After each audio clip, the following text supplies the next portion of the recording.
Thanksgiving football, feast week, rivalry week, perhaps the holy trinity of sports going on right now.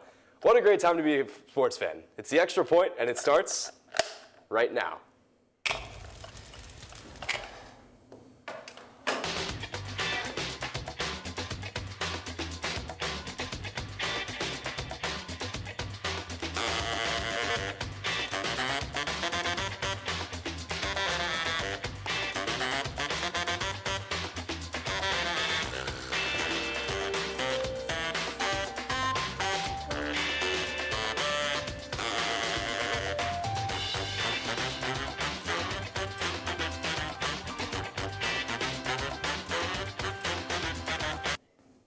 What's going on, everybody? Welcome back to another episode of The Extra Point.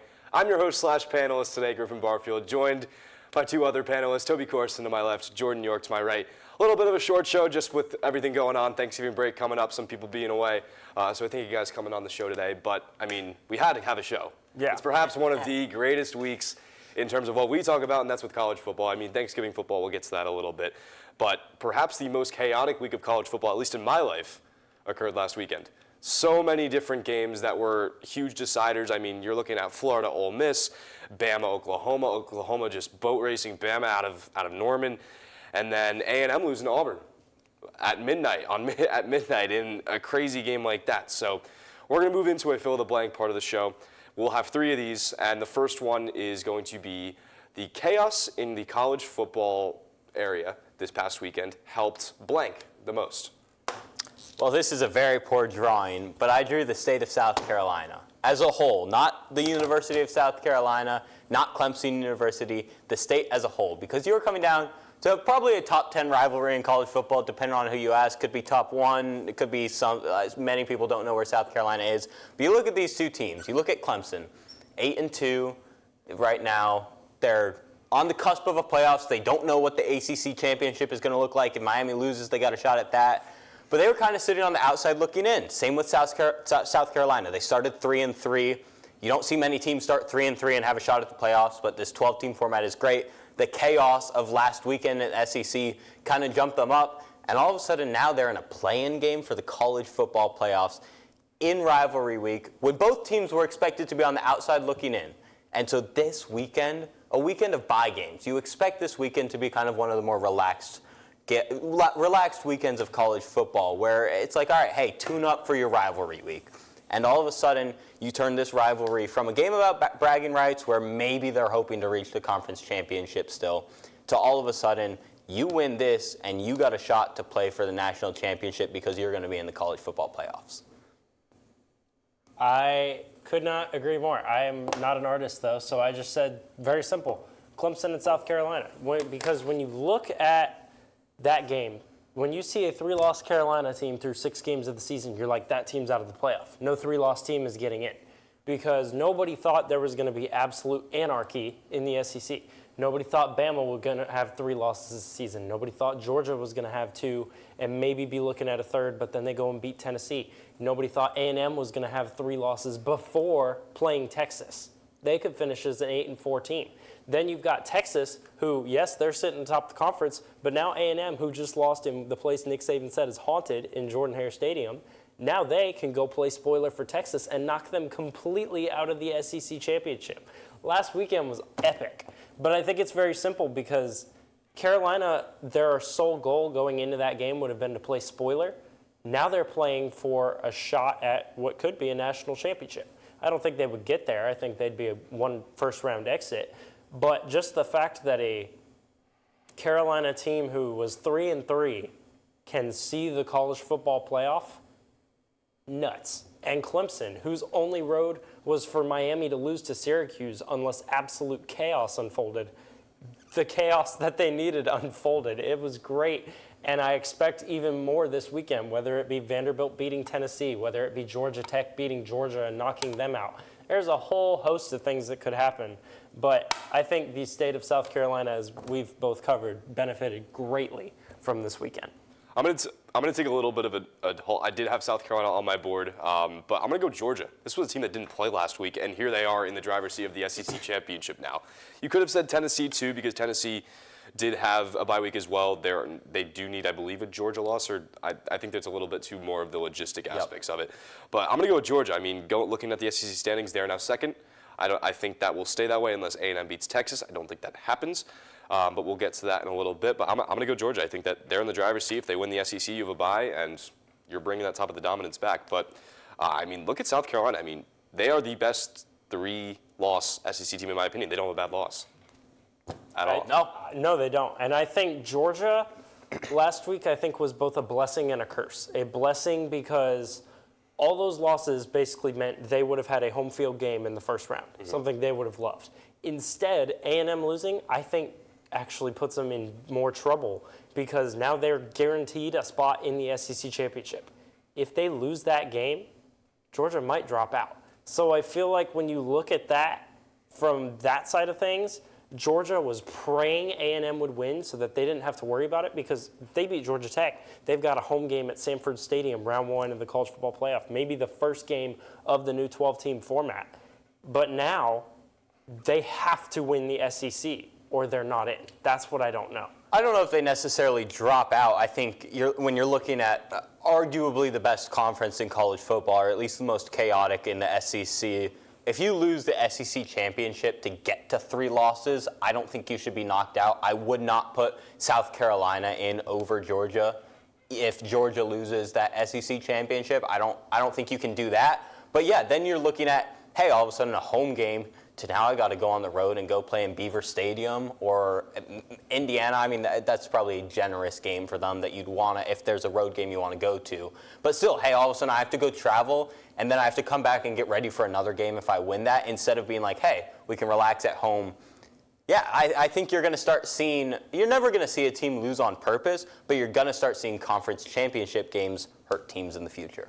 I don't think they should hurt to a extensive magnitude. I mean, if you look at Georgia, again, like you said, I don't think Georgia should be excluded if they lose the SEC championship game. Again, too, if they would win, most likely play Texas. They had Texas number. They beat them in Austin. And they don't, again, Georgia don't have a bad loss. They lost at Bama, at Ole Miss. It's hard to knock them out for losing to Texas, considering they beat Texas at Texas earlier this season. That win is massive for Georgia right now, a big reason why they're where they are. And, I mean, you could say the Ole Miss was bad just because of the way they lost and how they just got really dominated for 4 quarters. The Bama loss, you lost to a 17-year-old with under 2 minutes to go. I mean, that's going to happen once in a lifetime. Jalen Milroe played the game of his life to then be non-existent against Oklahoma a few weeks down the road. So I feel like that doesn't matter. But I'm going to make a real quick argument for another team. I'm going to say Indiana, because Indiana got killed by Ohio State. It was proven they did not belong in a hurry. First quarter, sure, it was close. They had 150 yards. Guess what? They had 80 the rest of the game. We knew Indiana was going to show themselves that they did not belong with the top dogs very quickly. But I feel like the chaos of so many teams losing keeps Indiana in the playoff picture, because I think there's an argument, okay, the only good team you've played, you get killed, you should be out of the playoff. But now, because so many other teams lost and they're going to drop with, Indiana's going to stay in. I would just disagree with that, because if they're a one-loss team, no one-loss team should be left out of the playoffs, especially if now all of a sudden you're thinking 3-loss teams get into the playoffs. I don't think you can leave a one-loss team out. Yes, they did get killed, but also, hey, it's their first game playing one of these big names. I think Kurt Cignetti and this Indiana team learned a lot, and I think if you see them in the playoffs, they're not going to have that type of game again, and they're going to cause some chaos. Maybe they won't win it, but I think they're going to fare a lot better now that they have seen one of those teams. They give me big TCU, Washington-type vibes, but again, I think that you just need to call it a flaw in the Big Ten system. I mean, Oregon have only played Ohio State. Penn State have only played Ohio State. Ohio State has played all 3 of these teams. Indiana hasn't played Penn State, Oregon, any of those bigger name teams. I don't think they've even played Illinois.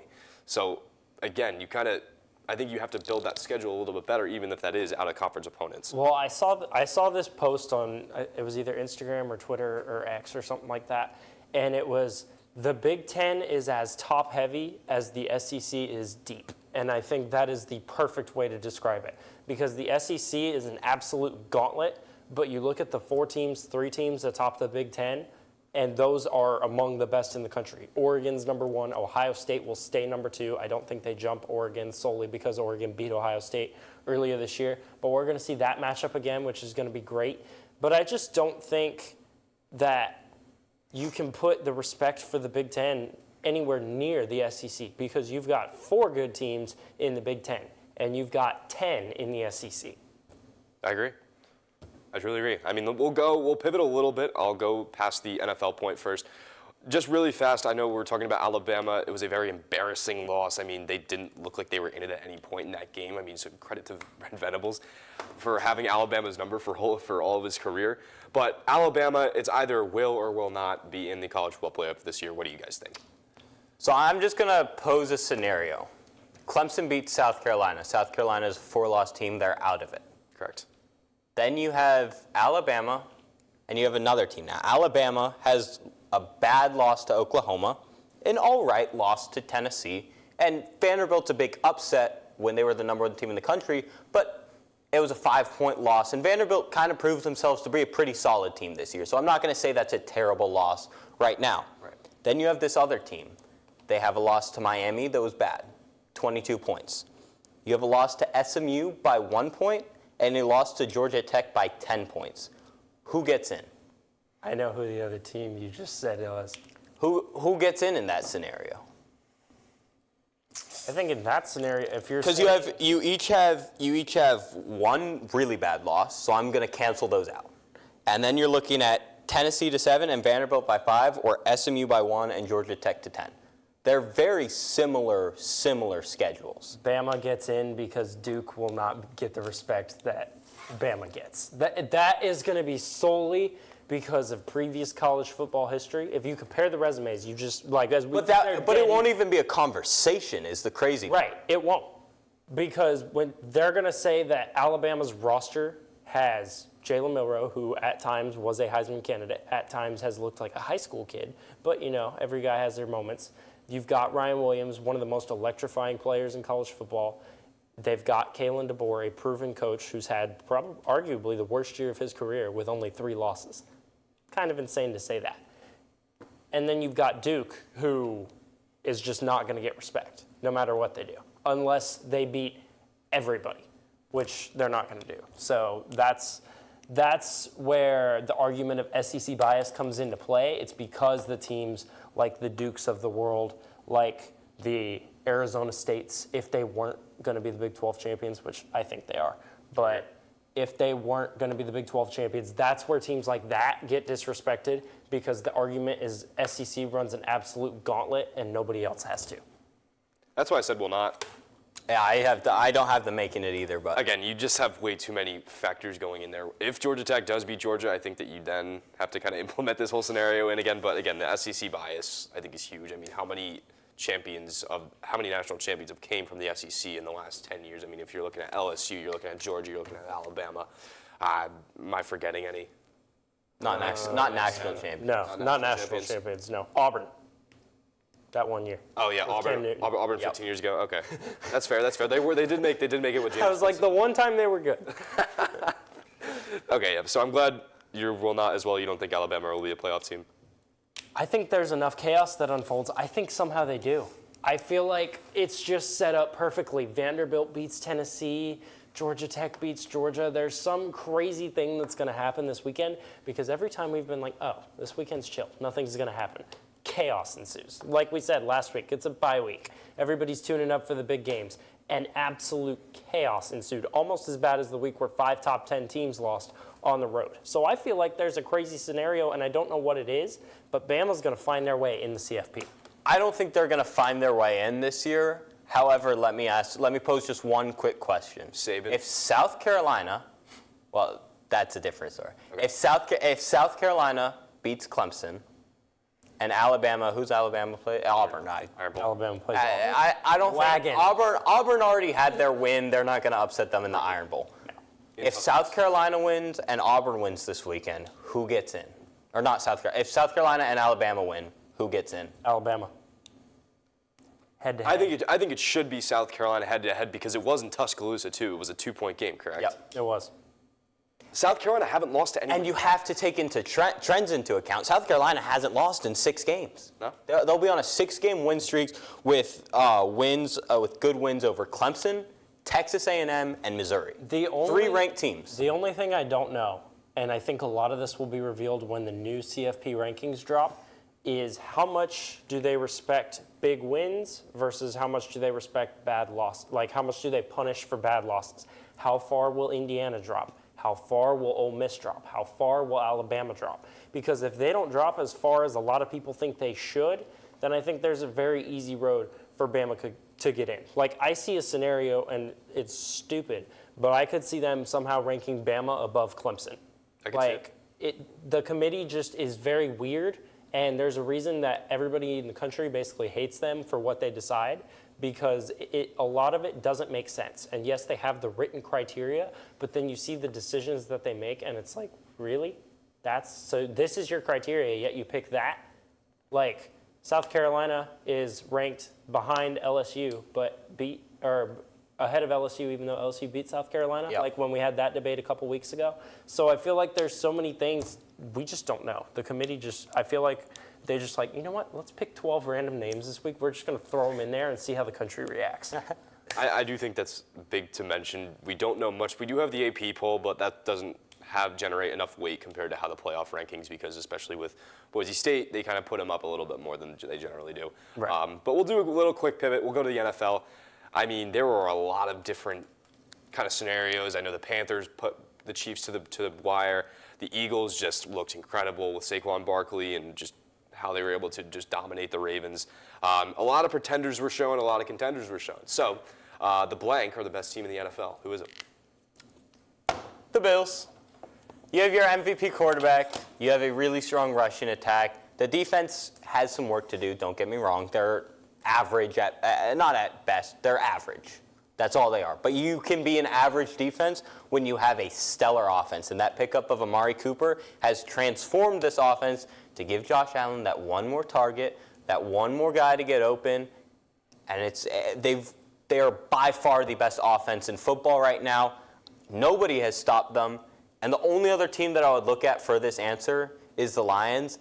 And without a pass rush, without Aiden Hutchinson, they've also lost a couple other starters on that defensive line. We've seen quarterbacks be able to pick their defense apart a little bit. And I would rather have Josh Allen under center. That's the MVP of the league. Glad he said the Lions were the other one to consider in this conversation, because the way the question is worded, the blank are the best team. When I look at team, I look top to bottom.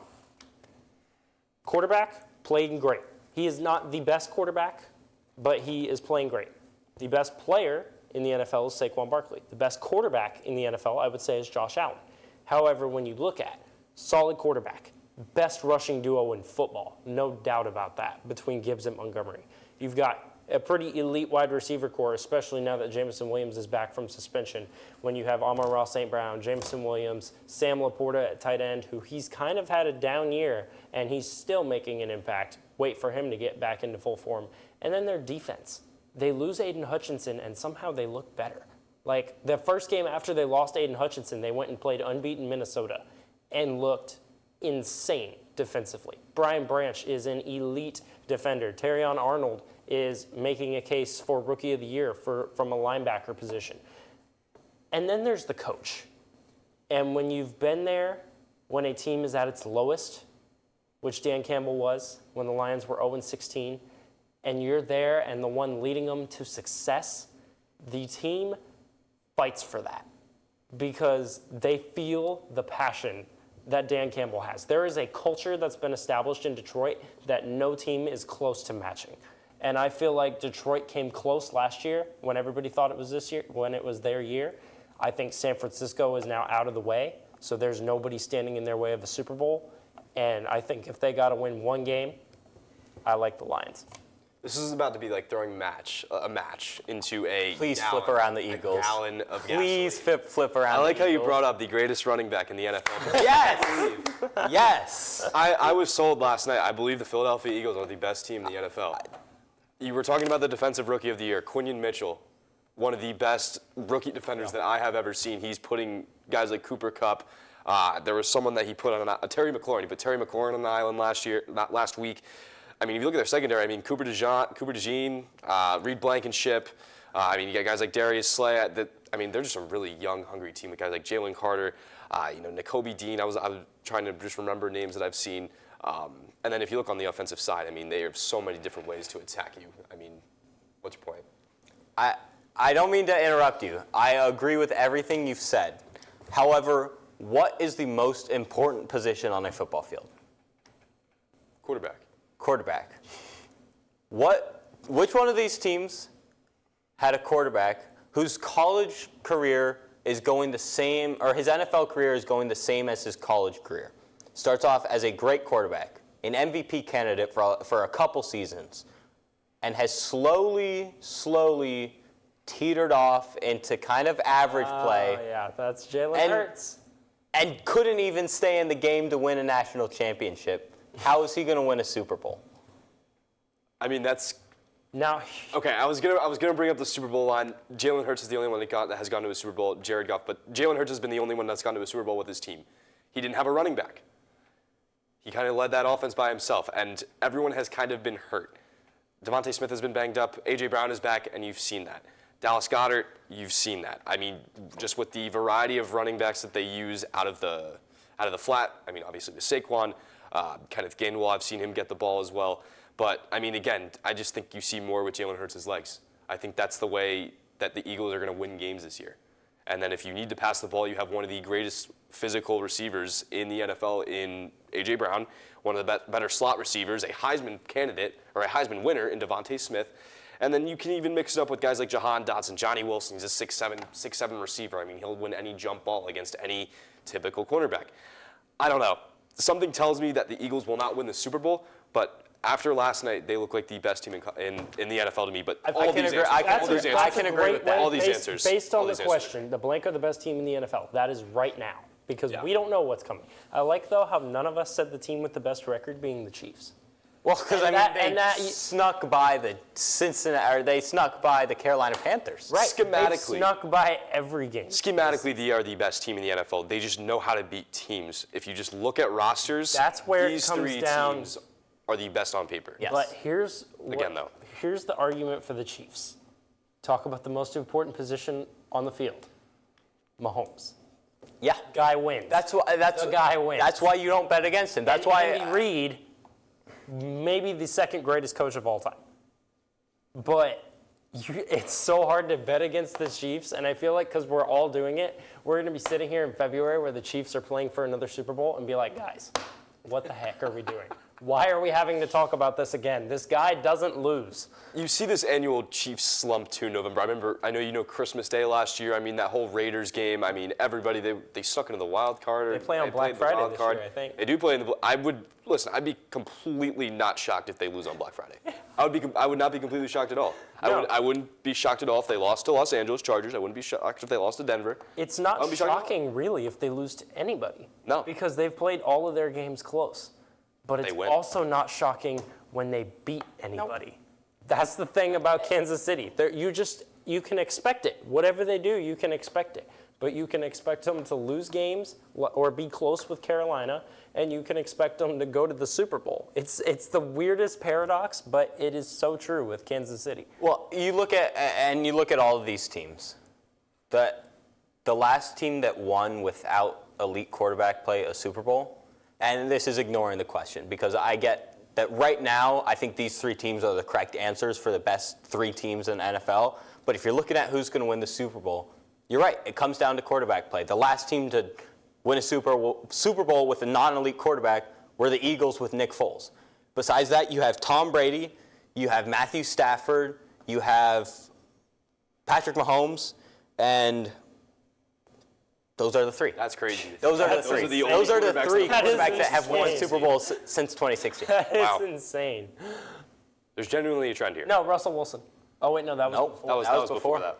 Oh, wow. Yeah. That's insane. Yep. And then the only other quarterback that has... And then you look before that, and it was Tom Brady, Peyton Manning, Russell Wilson, Joe Flacco, Eli Manning, Flacco. Aaron Rodgers. Like, Eli Manning is the only one that I wouldn't put in the elite conversation. Yes, I'm putting Russell Wilson in the elite conversation at that time. He was one of the best. Joe Flacco in the elite conversation? At that time, yes. At that time, yes. So doubt. you need an elite quarterback to win football games, and that's the only argument I have against the Eagles is I would not classify Jalen Hurts as elite yet. I would not. Yeah.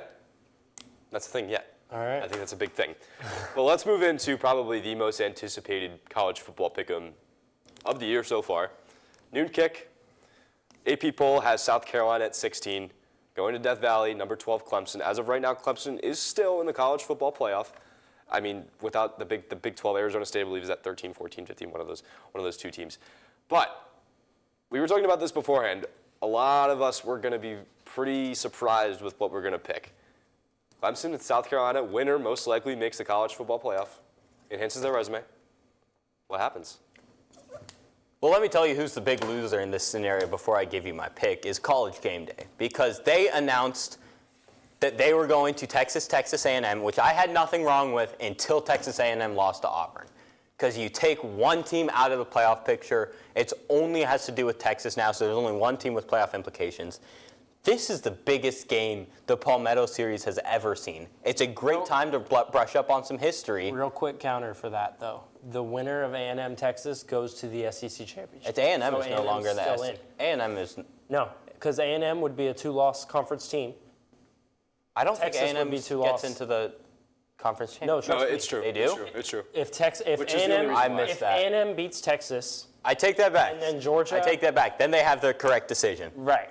But South Carolina is winning this game. Here's the thing, though. I feel like, let's ignore the fact they've already been to College Station, because they went for the Notre Dame game. The rivalry hasn't been a thing in 12 years. Before this season even started, this was the most anticipated game of the season. But you look at it now, this is a game day game for Clemson. This is like, I don't understand. For one, they made the announcement when A&M was down 21-0 to Auburn. That didn't make much sense to me, the timing of that. But I think game day should have come here. I'm glad it didn't, because I'm going home and I won't be here for the game. So, that would have really made me mad if I went home and game day comes here. But I think this is a game that has more riding on it than A&M Texas, because I feel like when you watch what we saw on Saturday, Texas looks like they're going to kill A&M. So that game loses all of its intrigue when you see A&M lose to Auburn and Texas take care of business against Kentucky. It wasn't pretty, but they got it done. But you see A&M lose to Auburn and you're like, oh, they're getting killed. It's going to be Texas-Georgia Part 2. Whereas Clemson-Carolina is for a playoff spot. This is a playoff game. This is the first playoff game of the year. The postseason begins now, Dabo Swinney and Shane Beamer. But with that said, cue Pat McAfee. McAfee likes to be, a funny guy on College Game Day, and he, I believe, would say, "Give me the Cox." And I'm going to say the same thing, and it's frankly because Clemson hasn't given me any reason to believe. The two arguably good teams they've played this season, Georgia, got killed. Louisville, at home, night game. They don't lose at night in Death Valley, right? No, doesn't happen. They got beat for 4 straight quarters by Louisville. Louisville. This is the second best team that Clemson has played this season. Georgia 1, Carolina 2. And Carolina is fired up about everything about this. The last time it was a noon kick in Death Valley and Clemson had a shot to go to a playoff, Carolina played spoiler. And now they get to do the same thing again. And Carolina looks like a freaking wagon right now. Rocket Sanders is an elite running back. Lenore Sellers, he's played well. He hasn't had to be outstanding, but they've got Nick Harbor, the fastest man in college football, and they've got a really good defense. Their defense does not get talked about enough. There's a myth that Clemson's defense is really good. Newsflash, we gave up 300 rushing yards to the Citadel. Clemson's defense ain't that great. So I don't think it's really even going to be a contest. And I know we're Clemson students and we're all picking Carolina, which is insane. But I don't see this being close. I think Carolina wins it, and I think it's a real wake-up call for Clemson that maybe the glory days are over. I'm very superstitious. I do have South Carolina winning this game. I do think that they are the better team. They're more battle-tested. They have played the better teams. I think they've played, at that time when they played 6 ranked teams. They've played Bama, LSU. They should have beat LSU. This should be a 2-loss team. Yeah. They should be. It could be a one-loss Could be a team. one-loss team. There was a 2-point that Bama conversion game at was crazy, too. Bama and a missed field goal at LSU. That's their only real loss was getting murdered by Ole Miss. I've only been wrong one time about Clemson losing a game. That was Notre Dame last year. I picked Notre Dame everywhere. I said Notre Dame is going to win this game by 2 scores, and this is going to change the whole culture of the Clemson football program last year. You didn't know about Tyler from Spartanburg, though. I did. No, we filmed the Extra Point Wednesdays, so we were pretty. I think that was a hashtag game thing. Yeah, no, it was a hashtag big deal. game. That was a hashtag game. So I'm going to go South Carolina. I'm going to say the same thing that I said against Notre Dame. They are going to win by 2 scores, and it is going to change the culture of the football program. Whether that happens, I guess it could be deja vu compared to 2 years ago, or it could be deja vu in the way that Clemson completely defies the odds of what I think is going to happen and wins the game, and I'm completely wrong, and it is a huge win for the program. I think all of us would be incredibly happy to be wrong with what we picked. Oh, absolutely. So I just want to set the stage of this game. You are looking at South Carolina, a team that was not expected to be in this position. 11th. 3-3. 11th. 3-3 to start the year. You're like, all right, hey, we can write them off. Maybe they'll make a bowl game. Now they're in a position to play for the playoffs. That's exciting for them. Shane Beamer has done a great job with the program. Absolutely. Clemson, on the other hand, everyone is fighting for their job right now. This is the biggest game probably since the 2016 national championship for Clemson football, because you're looking at Dabo Swinney. And this is why I think game day should have come to Clemson, is because there's been so much talk about his methods, not using the transfer portal, NIL, his beliefs on all that, and he's been very vocal. And for a large part, I agree with him on a lot of his stances, or I respect him for taking his stance, but this is his chance to prove that his method works. And if they lose to South Carolina at home for a chance to go to the playoffs, all of a sudden a lot of heads start turning. Second time. Yes. Deja vu, everything said correctly. However, I think when you look at this game, in the game itself, it's going to come down to the linebacker play on both sides. Clemson hopefully has Wade Woodaz back. He's been a big missing piece in the Pick game. Didn't really matter against the Citadel, but he's a huge leader on this defense.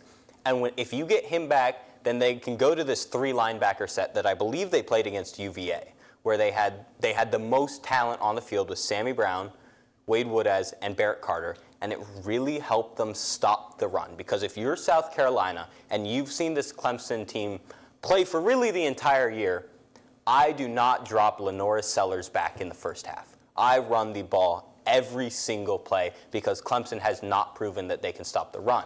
Right. But if they have this 3 linebacker set out there and you pretty much put Sammy Brown out there and you say, hey, put your head down and get downhill, he could cause some chaos in this game and Clemson could find a way to stop the run. So that's where I'm looking at it for Clemson, is that's going to be the biggest deciding factor in this game, is the linebacker play. Then you switch to South Carolina. Jake Brendingstool is one of the best tight ends in college football right now. Under the radar a little bit, but he will be an NFL tight end, no question about it. Yeah. They have to stop him because Cade is going to look at him in every high leverage scenario to get some yards, 8 yards, 10 yards, the chunk plays. He's going to look to him because he didn't have him last week. And if this South Carolina linebacker core, that their D-line is really strong, their secondary is pretty solid, the linebackers are where it's a little iffy for South Carolina. And if they can't clean up some of those chunk plays that you can pick up with Jake Brendingstool, this Clemson offense is going to be able to roll and put up a lot of points on them. So I'm looking at it from that perspective. However, I do think South Carolina wins this game because Clemson will not find a way to stop their run with the linebackers. I think it was interesting you brought up that everyone on Clemson's fighting for their job, because Clemson, in this case, has everything to lose. They have been a perennial power for the last 10 years. They've been in the conversations when you talk among college football's top 5 programs. Clemson's always been in there as far as like modern day. I mean, obviously, historically, they're not, but modern day. Then you look at Carolina. They got nothing to lose. They weren't supposed to be here. Their whole goal was they would end up getting into this game with a position to play spoiler, much like they did 2 years ago. But now this game kind of matters for them. They haven't been in a scenario where a game really matters for them. That's the thing. The pressure could get to them. The pressure could get to them, and that's going to be the question. The pressure is immense on both sides. Yep. It wasn't supposed to be, but because of those rankings you see right there, which are going to be probably lower on Carolina's end when the actual college football playoff rankings come out, those numbers make this game absolutely must win on both sides. Yep. I think I'll ask you guys this question, then we'll move on. If South Carolina wins this game, and you talked about this being high pressure, this being they don't have to play spoiler anymore, they could play for their own gain. If South Carolina wins this game, would you consider them a contender to win the SEC next season? Because, I mean, they're not losing much. No. Simply because the SEC is a gauntlet. And I don't think they're at that point in their program yet where they can have the consistency in big games. They're going to have to play 4 or 5 ranked teams every year, and they're going to find a way to have 2 losses. I don't think the SEC will always beat up on each other as much as they did this year. So I don't think they're there yet. I don't even know if they have as good of a season next year. It's called a sophomore slump for a reason. Understandable. But their program will be thought of a lot higher for the considerable future. Last thought. I beg to differ with you on that one. I feel like Carolina, they're not going to be an SEC contender next year. But I think the SEC will. I think what we've seen this year with the SEC taking everybody out, that's exactly what's going to happen in the years to come. And that's why the SEC being a super conference is the perfect term for them. Because anyone in that conference can beat anyone. You've seen it. And parity in college football, like we talk about what feels like every week, is getting less and less. The drop between Mississippi State and Georgia is getting less and less and less. And at some point, you're going to have all of those teams, much like we have this year, with 2 losses, with 3 losses. You've got one with 1 loss. That could very easily be 2. They're going to beat up on each other, but they will forever be forgiven because they're playing in the gauntlet that is the SEC. No other conference has that excuse. If Oregon has 3 losses, they're gone. If Ohio State has 3 losses, they're gone. Even if they lost to Oregon, Penn State, and Indiana, they would be gone. The SEC is forgiven because the SEC plays the SEC. And there is so much respect for the SEC, and rightfully so, because they are the supreme conference in college football. But what we've seen this year is what we're going to see every year, and I love it. That's what keeps this game. I think that's the positive aspect of NIL and the transfer portal is that it has leveled out the playing field. You do not have to be good at recruiting to be a good team. That's kind of how Clemson was. Now, if you are able to persuade through the portal, persuade through location, persuade through coach, and that's the next game we're going to with Miami is they just know how to use the transfer portal well. So with that being said, with it being a little bit more on the longer side, the South Carolina Clemson analysis, you only have one sentence to describe the next matchup, who you think will win. Miami-Syracuse, I will start. No matter the team that you play, if you play like Miami, Miami is going to win. Miami. Syracuse is just a worse version of Miami. Syracuse is not good, and it benefits Clemson if Miami wins. That's very true. That is very true. But we'll move on to where College Game Day is. Kyle Field, for the second time, College Station. For the first time in 12 years? 12 years? 12 years. 12 years. Number 3, Texas. Number 20, Texas A&M. The stakes could never be bigger. Winner. You win the game, you are going to the SEC Championship, most likely facing Georgia, I believe. Who takes it? Texas, I'm not looking at anything on the field. I'm looking at off the field. I'm looking at the mindset of Texas A&M. You just come off a heart-wrenching loss to Texas or to Auburn. And now, yes, you do have a shot to still get in the SEC championship, but you don't you have to beat Texas. And I think their mindset after a loss to Auburn, they are not going to find a way to rebound after that loss. I think Texas is going to completely destroy Texas A&M. Texas A&M isn't going to look like they should be on the field. Same field as Texas. It's not going to be close. Their mindset isn't going to be there. Texas is going to run away with this. The very second that Mike Elko said in the press conference, our focus is solely on Auburn, you knew it was over. You knew they were going to lose to Auburn, and they're not going to beat Texas because they're so focused on Texas, it's hyper-focus. When you're so locked in on something, you actually forget how to do it. And I feel like that A&M doesn't stand a chance, but frankly, I'm hoping for that. I'm not going to say that. I just want y'all to read that because I don't like either of these teams. I hate that Texas is going to basically be guaranteed to go to the college football playoff. I've never liked A&M. I would love it if this happened, so neither of them went there. But Texas wins the game. I'm gonna keep it short, sweet. You guys took all my points. The Mike Elko point I was gonna bring up. I do think if you play an overtime loss and you lose tragically, I'm gonna look at the Clemson-Miami game last year to kind of keep it a little bit more central to us. It's heartbreaking. It breaks down morale. If you're a coach, you don't know how to bring it up. If there's any coach that I think that could bring people up after a loss like that, it could be Mike Elko. But again, I don't. When you drop the ball in the end zone after having an incredible game, it ruins everything. You don't know where to go because all of a sudden, this is the guy you want to have the ball. This is who you want to be throwing to, and he drops it. In the biggest scenario of the year so far, you don't rebound from that. No, great teams will, and Texas A&M is not a great team. Who's that coach? Who's the guy that Brian gets all his quotes from? I wish he was here because he would have a perfect quote to describe this situation. He was on last week. He gave quotes from this guy like every point. I forget his name, but I wish he was here because he would have some. We're gonna put Brian on the college football playoff like once that whole thing comes out and see. Actually, no, I don't know if the college football playoff will be. No, it won't be. It won't be because that's when conference starts, when finals start. So, again, but still, maybe for conference championship week, maybe next week. Maybe next week we'll see. But I'm glad we're on the same page. We picked the same games, so we'll move on to the NFL pick'em style of it because we have to get into Thanksgiving football. It's obviously the best time to watch football. NFL football, I should say, that's not in the postseason. We have the 5-6 Dolphins who, with having Tua back, they look a lot better. They look like an AFC wildcard team. They are 5-6, but they're traveling to Lambeau Field, and we know how Miami plays when they're in the cold. Tua said he's ready for it, but the Packers are one of the best teams in the NFC. I'm going to go out on a limb. I'm going to say the Packers win this game. I think that it is going to be, 20, 30 degrees. I don't think any player in Miami is going to be ready for this type of weather. Packers are going to win by 2 scores. I like the Cheeseheads solely because at some point you just know Tua's going to freeze up again. So that's crazy. Wow. Yeah, if that's the end of your point, I don't really know how to follow that. Yes, I saw the stat. I believe Miami has lost now 11 straight games in 45 degrees, in weather 45 degrees or colder. However, I'm going to go with the Dolphins just because Tua has looked incredible since his return, and all props to him.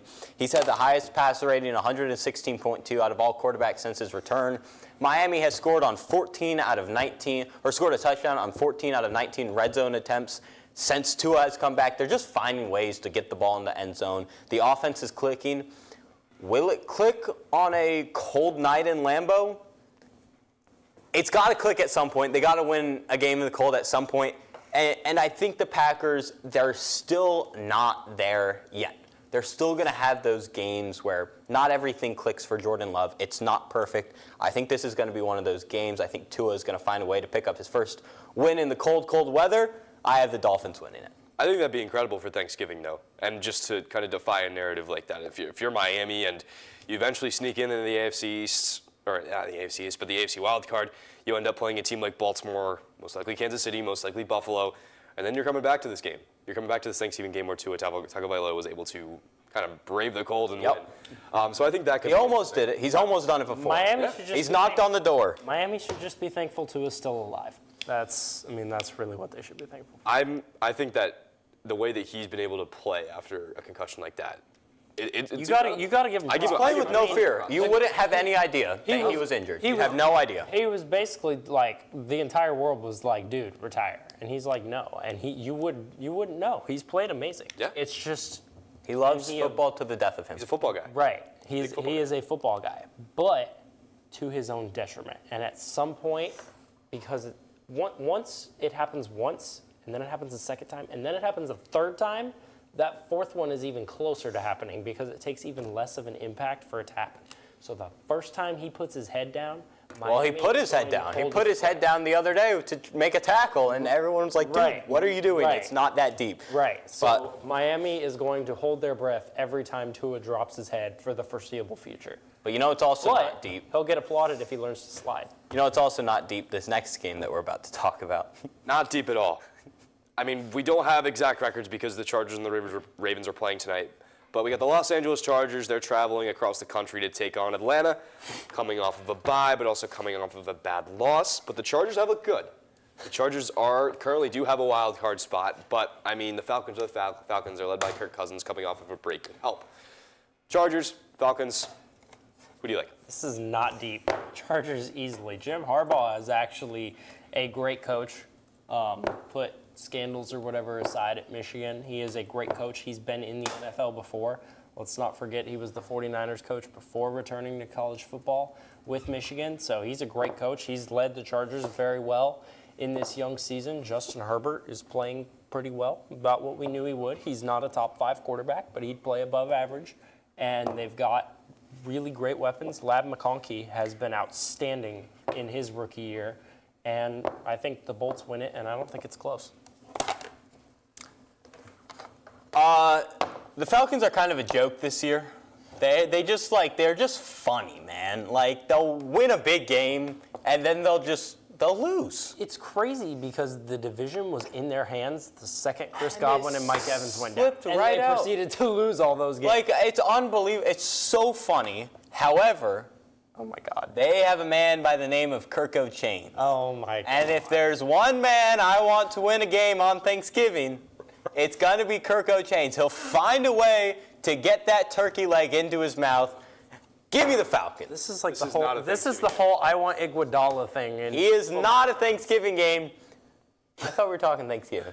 Well, okay, here's the games. Lions-Bears was one of those games. I think that would have been a clean sweep. yeah, we would have all Giants, said Cowboys. Chicago Bears. I don't think anybody was wanted to talk the Giants. My apologies. I did not do good enough research. just Dolphins, Packers. I just wanted Still. to correct you there. Kirk Chains, baby. Don't let me down. I got the Chargers. If we were talking about football guys, how about Jim Harbaugh? He's a He is a he's a football football guy. guy. This is a Chargers team that I just like the vibes in there. I mean, if you got a guy like Justin Herbert, what was he like? It was that high school superlative that he got. It was like the 8th grade. Fishing club Yeah. president. Fishing club president. That's just the kind Lost to of the vibe he Sheldon High got. School Fishing Club president. A guy like Yes, sir. Joe Alt, their first overall pick, and he's just completely gone under the radar, and he's one of the best offensive tackles in football already. Yeah. I don't know. I just think there's too much turmoil going on in Atlanta. I don't know who you look at for that. I just think the Chargers are going to be the better team here. I think the Chargers are not out of the running for the AFC West. No, not at all. Nowhere close. I think, obviously, we're recording before the Ravens game. I think there's a shot they beat Baltimore. I mean, they look really, really good. And if they can hang 1 or 2 back behind Kansas City's bound to slip up.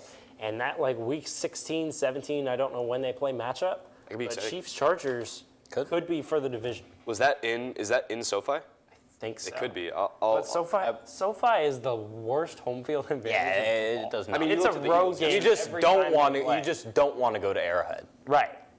100%. I agree. The last game we're going to go to, really fast, a 425 game, a team that I talked about earlier is the Philadelphia Eagles, 9-2. They are going to Baltimore, facing the Ravens. This is the last game of the panel. Who takes it? Let's go Birds. The Ravens are a terrible rushing defense. Terrible. And you're looking at, he can be in the conversation for MVP, best running back in the league in Saquon Barkley. He's going to run all over them, just exhaust that Baltimore defense. And the Eagles are going to win this one by 10 points. It's going to be just kind of one of those games that's comfortable. Lamar Jackson isn't going to be Lamar Jackson in this game. I want to bring up a point. The Ravens or Lamar Jackson has beaten NFC team. I believe he's 25-1. 5-1 against. He's 25-1 against NFC Going to be teams. 25-2. Who's the only quarterback that he could not beat? Oh, that's a great. Who's the only NFC quarterback that Lamar Jackson was unable to beat? It's Geno somebody- Smith. I don't. No, it's somebody that sucks. Nick Foles. No, know. Bryce Young. That'd be hilarious. For the pity of Daniel Jones being released. Oh, It will stay that way. Of course It will stay that way. The Ravens, I just like. I forgot it was. Yeah. This is a vibes game. This is just based off that record. I do think, especially in Baltimore too, a little bit more of a tougher place to play. I think the Eagles are going to drop one over the next few weeks. I thought it was going to be last week. Could be this week. I mean, they're playing a better team with Baltimore, and they do seem to own the NFC. Why not? Fair enough. Allow me to get serious for a moment. Dallas Cowboys are going to win the Super Bowl. We saw that yesterday when they beat Washington 13-9 with 5 minutes left, and it was 34-26 final. We didn't. Can I get that on video, please? We're back. No, I'm not saying that. I mean, we're all on video. Yeah, Good point. well, we are on video. No, I'm not serious about that. But what I am serious about, this madness has to stop. Philly has won 7 straight. It has to stop at some point. Saquon Barkley, great player. I hate Philly. A.J. Brown, great player. I hate Philly. Therefore, Ravens, please beat Philly. Thank you. The Eagles are 7-0 since Nick Sirianni shaved his head. Make that 8-0 after this weekend. Please no. Please no. I mean, Oh, it would Brian, just this is help my for pick you. more. Brian, this is for you. Didn't you just say they were You're the not best team here. in football right now? You're not here, Brian. This Best is team in for football, you. then to drop some. I mean, look at the Chiefs. They dropped 1. This is for Brian. They drop. I picked They the don't go Ravens for undefeated. Brian. They don't go undefeated. I don't know. I think they drop. I picked the Ravens for Brian. I don't. Jordan and I picked the exact same way. I mean, All I 6 of our just. picks are exactly the same. I honestly just Which think. means we either I think know what we're Saquon doing might or we run have no for idea. 250 yards, like on this Ravens defense. I mean, he can see it. very easily could. They're terrible. Yeah, they're awful, but I just no. Fair enough. Anywho, that is going to do it for this special Thanksgiving Rivalry Week episode of The Extra Point. Thank you guys for tuning in if you made it this far. Jordan, Toby, thank you for joining in. To Connor and Zach back in the control room. Y'all are goats. Thanks for coming in on this fine Monday before Thanksgiving. But be sure to like, comment, and subscribe to Tigervision. But we'll be back next week with some more Extra Point. From Toby Corsten, Jordan York, I'm Griffin Barfield. We'll see you next week.